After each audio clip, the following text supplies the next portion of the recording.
میں رمضان کے آداب میں یہ بات بتا رہا ہوں، اور افطاری اتنی دبا کے نہ کریں، اور آپ کے جسم کی گندگی پورے سال کی جو جمع ہے، پھر آپ افطاری جب کریں تو سنبھل کے کریں۔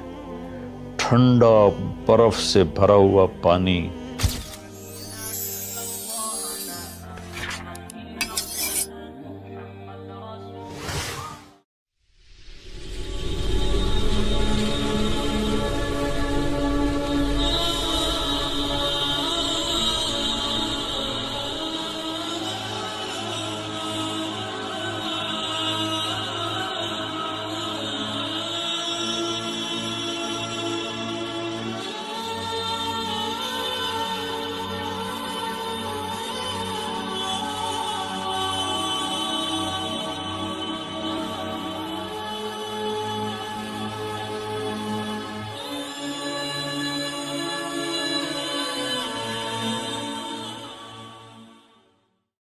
جس کو رمضان ملے وہ روزہ رکھے۔ تو روزہ تو انشاءاللہ رکھیں گے، لیکن میں تھوڑی سی ایک گزارش کروں گا کہ جسم کی صحت کے لیے اپنی غذا پہ کنٹرول کریں۔ شاید کوئی یہ نہ بتائے، میں رمضان کے آداب میں یہ بات بتا رہا ہوں، سحری اتنی دبا کے نہ کھائیں کہ عصر تک اسی کے ڈکار آتے رہیں، کھٹے ڈکار آتے رہیں، اور افطاری اتنی دبا کے نہ کریں کہ پھر تراویح کے وقت پڑھاؤ کہ ہن میں کیویں پڑھاؤں، اٹھیا ہی نہیں جاندہ، مجھ بن کے ڈٹھا پہ ہوندا ہے۔ تو سحری کھائیں اتنی کہ بس عام معمول کا پیٹ بھر جائے، کچھ حصہ خالی ہو، اور آپ کو دوپہر سے بھوک لگنی شروع ہو جائے۔ جب آپ کو دوپہر سے بھوک لگنی شروع ہوگی تو آگے 6-7 گھنٹے کا سفر ہے، اس میں پوری مشین خالی چلے گی، تو جتنے گندے مادے اور فاسد مادے جمع ہوتے ہیں وہ سارے جل جاتے ہیں۔ اچھا، رمضان کے دونوں طرف معنی آتے ہیں، وہ میں بتاتا ہوں، ابھی میں جسمانی بتا رہا ہوں۔ اچھا، ایک اور بھی بڑا خوبصورت رمضان کا معنی ہے۔ اللہ کے نبی نے فرمایا کہ یہ نہ کہا کرو رمضان آ گیا اور رمضان چلا گیا، کہو رمضان کا مہینہ آ گیا، رمضان کا مہینہ چلا گیا، چونکہ رمضان اللہ کا نام ہے، رمضان اللہ کا نام ہے۔ اللہ اس میں اپنے بندوں کے گناہوں کو جلا دیتا ہے، تو اس لیے یہ تفسیر رازی کی روایت بیان کر رہا ہوں، اس کی صحت اور ضعف کے بارے میں مجھے نہیں پتہ۔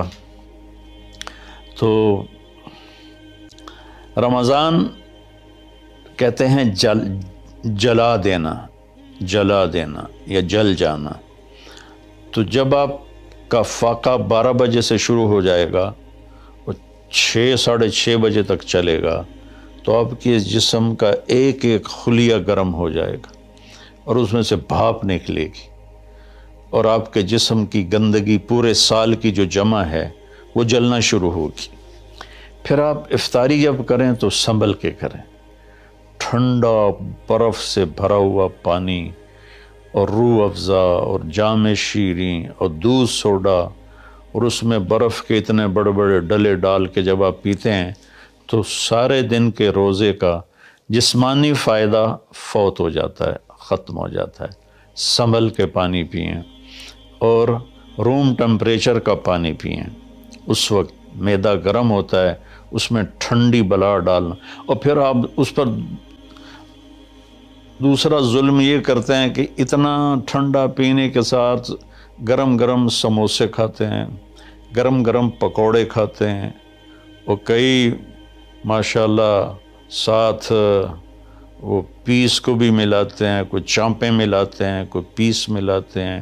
یہ افطاری ہوتی ہے اور پھر کھانا اس کے بعد ہوتا ہے۔ تو سادہ پانی سے روزہ افطار کریں، اور مغرب کی نماز کے بعد ہلکا پھلکا کھانا لیں، اور پھر تراویح کا انتظار کریں، تراویح پڑھیں، اور اس کے بعد جس کا ذوق ہے ٹھنڈا پانی پینے کا وہ ٹھنڈا پی لے، گرم کا ذوق ہے گرم پی لے، لیکن برائے مہربانی کئی چیزوں کا، اب میں ایک آپ کو مثال دیتا ہوں۔ یہ ہماری گاڑیاں ہیں معمولی سی، تو ہم اس میں دیکھتے ہیں کہ اچھا پیٹرول کہاں ملتا ہے. جس پیٹرول پمپ کا پتہ چلے کہ پیٹرول اچھا نہیں، ہم سزوکی والا بھی آگے چلا جاتا ہے کہ ویکھو چنگا پیٹرول کی تھلب ہے. اور جن کے پاس مہنگی گاڑیاں وہ ہائی آکٹین ڈلواتے ہیں، جو پیٹرول کی سب سے اچھی قسم ہوتی ہے. تو ہم اپنی ایک چھوٹی سی گاڑی، چند لاکھ یا چند کروڑ کی گاڑی کو اچھا پیٹرول دینے کے لیے کئی کلومیٹر سفر کرتے ہیں کہ وہاں کا پیٹرول پمپ اچھا ہے. اور یہ جو گاڑی ہے جس کی آنکھ کا یہ ابرو کا یہ جو پپوٹے کا بال ہے، یہ اگر گر جائے تو ساری دنیا مل کے نہیں دے سکتی.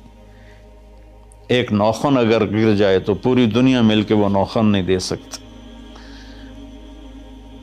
کون چاہتا میں گنجا ہو جاؤں؟ ایک بال گرتا ہے تو پوری دنیا کی طاقت مل کر وہ بال واپس نہیں لا سکتی. تو اس کو ہم گندی سے گندی چیزیں کھلاتے ہیں. کچوریاں کھا رہے ہوتے ہیں، قتلمے کھا رہے ہوتے ہیں کہ افطاری ہو رہی.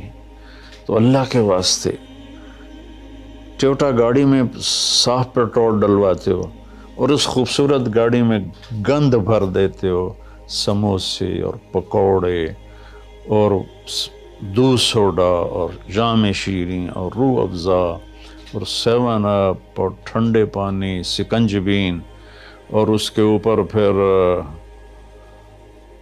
مرغے کے پیس اور چانپوں کے پیس، اور ابھی کھانا بعد میں کھانا ہوتا ہے. تو مہربانی کریں اپنے جسم کی صفائی کریں، اعتدال سے کھائیں.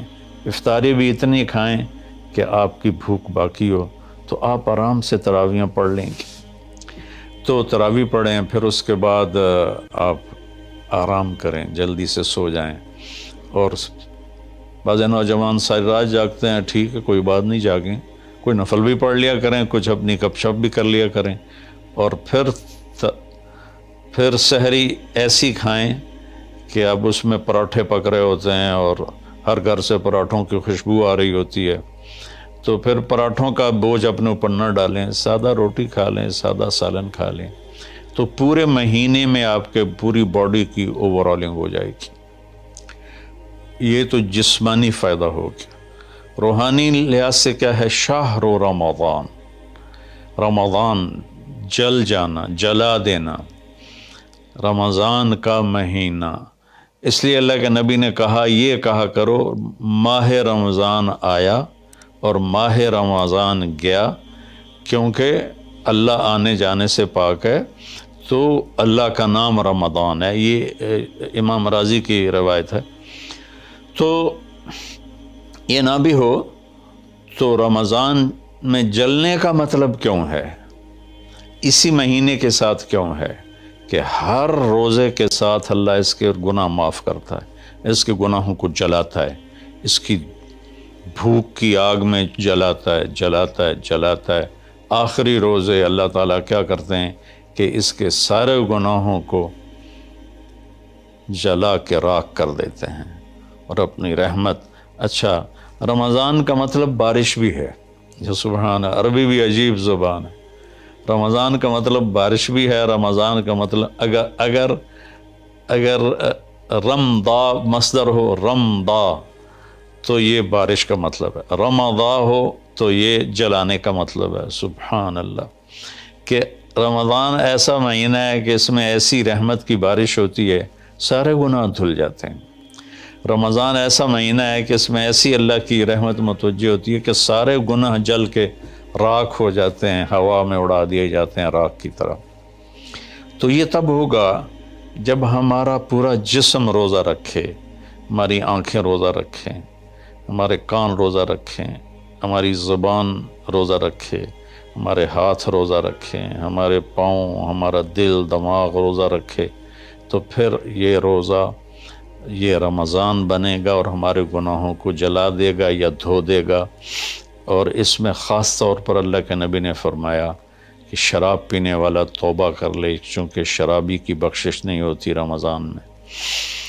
ایک ہوتا ہے دلیر ہو کے پینا، کوئی نہیں کچھ نہیں ہوندا، اللہ بڑا غفور و رحیم ہے، یہ تو سارے پکڑے جائیں گے۔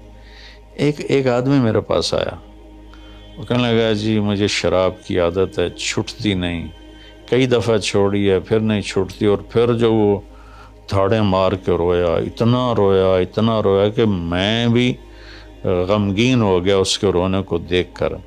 اس کا معاملہ اور ہے، تو اس پر اللہ کی رحمت نازل ہو جائے گی، چونکہ جو توبہ کرتا رہتا ہے پھر اس سے ٹوٹ جاتی ہے، وہ دن میں 70 دفعہ بھی توڑے گا اور توبہ کرے گا تو اللہ کے ساتھ دوستی باقی رہے گی۔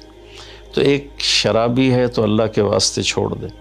ماں باپ کو دکھ، عق الوالدین، ماں باپ کی نافرمانی نہیں فرمایا، ماں باپ کو پرزے کر دینا۔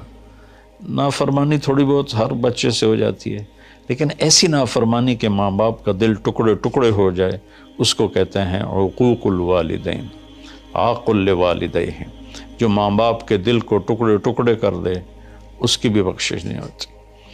تو مشاحن، جو دل میں کینہ پال کے رکھتا ہو کسی کے لیے، اور بغض رکھتا ہو کسی کے لیے، نفرت رکھتا ہو کسی کے لیے، حسد رکھتا ہو کسی کے لیے، ایک اس دل پر اللہ کی رحمت کی نظر نہیں پڑتی۔